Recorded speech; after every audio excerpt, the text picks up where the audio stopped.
इंद्र के पूछने पर ययाति का अपने पुत्र पुरु को दिए हुए उपदेश की चर्चा करना।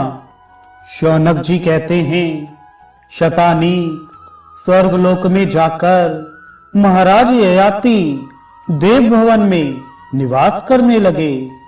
वहां देवताओं, साध्य गणों, मरुद गणों तथा वसुओं ने उनका बड़ा स्वागत सत्कार किया। पुण्यात्मा तथा जितेंद्रिय राजा वहां देवलोक से ब्रह्मलोक तक भ्रमण करते हुए दीर्घ काल तक रहे, ऐसी पौराणिक परंपरा है। एक दिन निरपश्रेष्ठ ययाति देवराज इंद्र के पास आए। वार्तालाप के अंत में इंद्र ने राजा ययाति से इस प्रकार प्रश्न किया। इंद्र ने पूछा, राजन, जिस समय पुरु आपसे वृद्धावस्था लेकर आपके स्वरूप से इस पृथ्वी पर विचरण करने लगा, सत्य कहिए, उस समय राज्य देकर आपने उसको क्या आदेश दिया था? ययाति ने कहा, देवराज, मैंने प्रजाओं की अनुमति से पुरु को राज्याभिषिक्त करके उससे यह कहा था कि बेटा, गंगा और यमुना के बीच का यह सारा प्रदेश तुम्हारे अधिकार में रहेगा। यह पृथ्वी का मध्य भाग है, इसके तुम राजा होगे और तुम्हारे भाई सीमांत देशों के अधिपति होंगे। देवेंद्र, इसके बाद मैंने यह उपदेश दिया कि मनुष्य को चाहिए कि वह दीनता, शठता और क्रोध ना करे, कुटिलता, मात्सर्य और वैर कहीं ना करे। माता पिता, विद्वान, तपस्वी तथा क्षमाशील पुरुष का बुद्धिमान मनुष्य कभी अपमान ना करे। शक्तिशाली पुरुष सदा क्षमा करता है, शक्तिहीन मनुष्य सदा क्रोध करता है। दुष्ट मानव साधु पुरुष से और दुर्बल अधिक बलवान से द्वेष करता है। कुरूप मनुष्य रूपवान से, निर्धन धनवान से, अकर्मण्य कर्मनिष्ठ से और अधार्मिक धर्मात्मा से द्वेष करते हैं। इसी प्रकार गुणहीन मनुष्य गुणवान से डाह रखता है। इंद्र, यह कली का लक्षण है। क्रोध करने वालों से वह पुरुष श्रेष्ठ है जो कभी क्रोध नहीं करता। इसी प्रकार असहनशील से सहनशील उत्तम है। मनुष्येतर प्राणियों से मनुष्य श्रेष्ठ है और मूर्खों से विद्वान उत्तम है।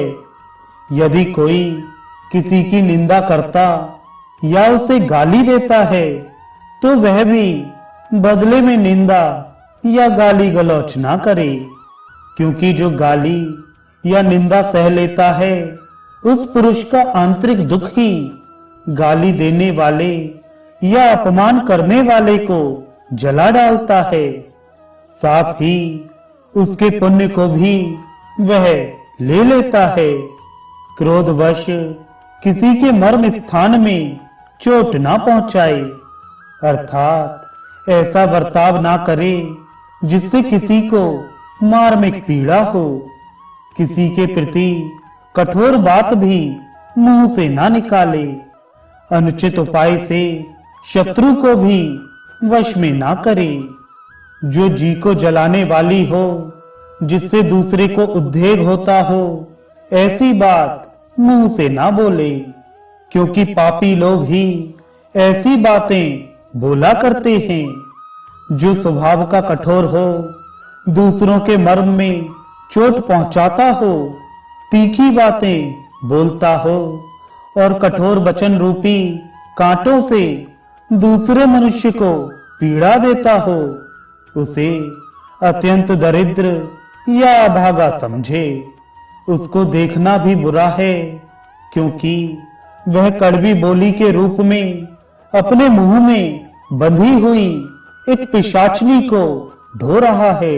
अपना वर्ताव और व्यवहार ऐसा रखे जिससे साधु पुरुष सामने तो सत्कार करें ही, पीठ पीछे भी उनके द्वारा अपनी रक्षा हो। दुष्ट लोगों की कही हुई अनुचित बातें सदा सह लेनी चाहिए तथा श्रेष्ठ पुरुषों के सदाचार का आश्रय लेकर साधु पुरुषों के व्यवहार को ही अपनाना चाहिए। दुष्ट मनुष्यों के मुख से कटु वचन रूपी बाण सदा छूटते रहते हैं, जिनसे आहत होकर मनुष्य रात दिन शोक और चिंता में डूबा रहता है। वे वाग बाण दूसरों के मर्म स्थानों पर ही चोट करते हैं, अतः विद्वान पुरुष दूसरों के प्रति ऐसी कठोर वाणी का प्रयोग ना करे। सभी प्राणियों के प्रति दया और मैत्री का वर्ताव, दान और सबके प्रति मधुर वाणी का प्रयोग, तीनों लोकों में इनके समान कोई वशीकरण नहीं है। इसलिए कभी कठोर वचन ना बोले, सदा सांत्वनापूर्ण मधुर वचन ही बोले। पूजनीय पुरुषों का पूजन आदर सत्कार करे, दूसरों को दान दे और स्वयं कभी किसी से कुछ ना मांगे।